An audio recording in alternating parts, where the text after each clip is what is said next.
Bismillahirrahmanirrahim. Welcome class 9. It's time for your weekly virtual class 9E15. It's September 25, 2020. Regarding today's topic, we have two types of composition writing. Summary writing versus explanation writing. Let's have a recap of composition writing. Composition is the way in which something is put together or arranged. It is the combination of parts or elements that make up something. We put our ideas and thoughts regarding a particular topic and arrange them in order to have a nice piece of writing or a good creative work. Types of composition writing. Again, a recap. There are 4 types of composition writing. Description. Description is used for describing something. Narration. We use it for narrating personal experiences. Exposition. Using exposition, we tell the information of something. And argumentation is the way to present positive and negative points of something. Our composition writing will become the best if we know when to use description or narration and when to deal with exposition or argumentation. Using the above ways of composing, we may easily write paragraph writing, story writing, essay writing, journal writing, letter writing, summary writing, and explanation writing. Let's focus on today's topics, summary writing and explanation writing. For comparison, we should have clear idea about what is summary and explanation. Summary writing. Summary is a shortened or a condensed version of any piece of writing, for example, a book, an article, a story, a poem, etc. It is written in one's own words without skipping the main points of the text. What is explanation writing? An explanation is when you are explaining how or why something happens. It is an examination of the main points of some creative work as a basis for discussion or interpretation. Difference between summary and explanation writing. Summary, explanation. The very first difference, summary contains only main ideas of the original text, but on the contrary, explanation contains the answer of why and how of the main points of the text. Second point, summary is precise and written in simple language.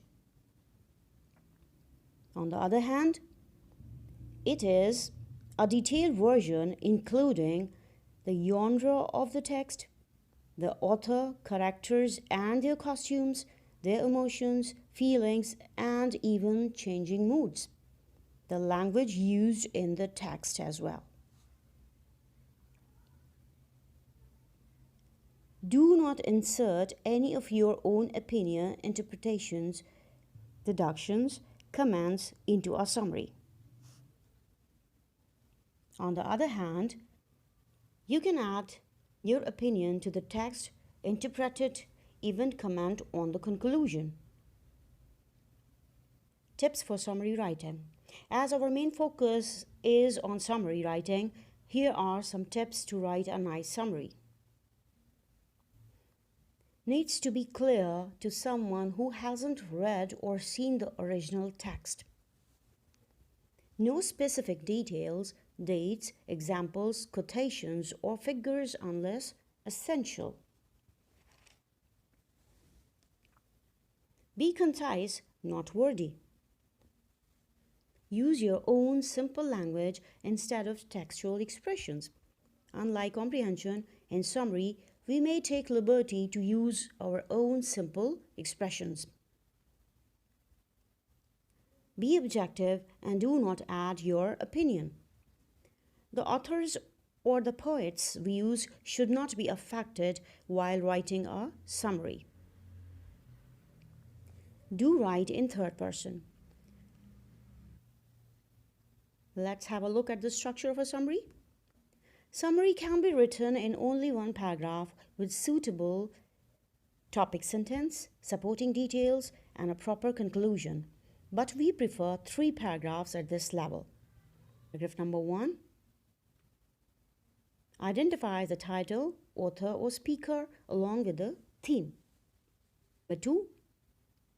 All the supporting details, all main points following the same order as the original.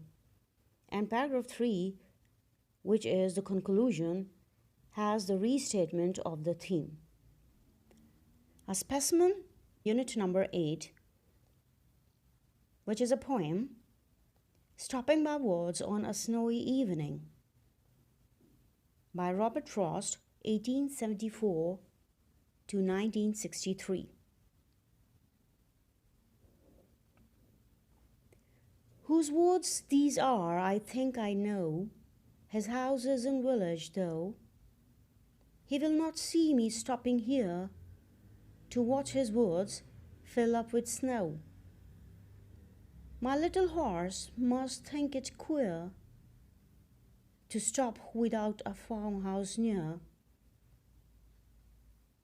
Between the woods and frozen lake, the darkest evening of the year. He gives his harness bells a shake to ask if there is some mistake. The only other sounds the sweep of easy wind and downy flake. The woods are lovely, dark and deep, but I have promises to keep, and miles to go before I sleep, and miles to go before I sleep. Summary of the poem. Stopping by Words on a Snowy Evening is a symbolic poem composed by Robert Frost. It points out the attractive and exciting beauty of nature and simultaneously hints at the need to carry on with the daily affairs of life. Title: Stopping by Words on a Snowy Evening. Name of the poet: Robert Frost.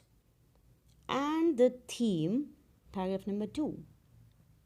On a snowy evening, the poet is passing by a dark, deep woods. The enchanting sight makes the poet stop there and watch the woods fill up with snow. He wonders about the owner of the woods who lives in a village. It is the darkest evening of the year, and stopping between the woods and the frozen lake without a farmhouse nearby sounds quite strange to his horse. So it shakes its harness bells to make the poet realize his mistake. It is so quiet all around that the poet can hear the sweep of wind and downy flakes.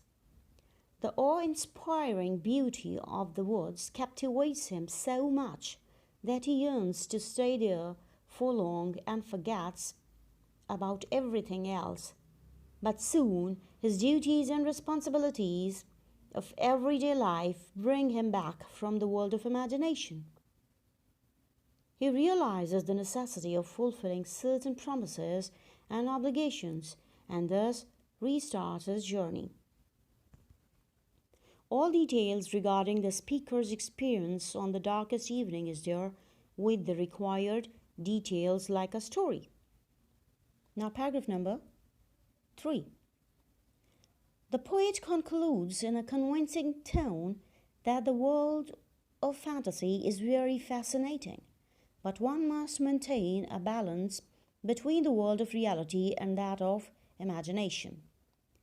The theme is restated in the end to make the conclusion more catchy according to the provided structure of summary. That's your 9E15. Hope you have understood all regarding summary and explanation writing. That's all for this week. Allah Hafiz.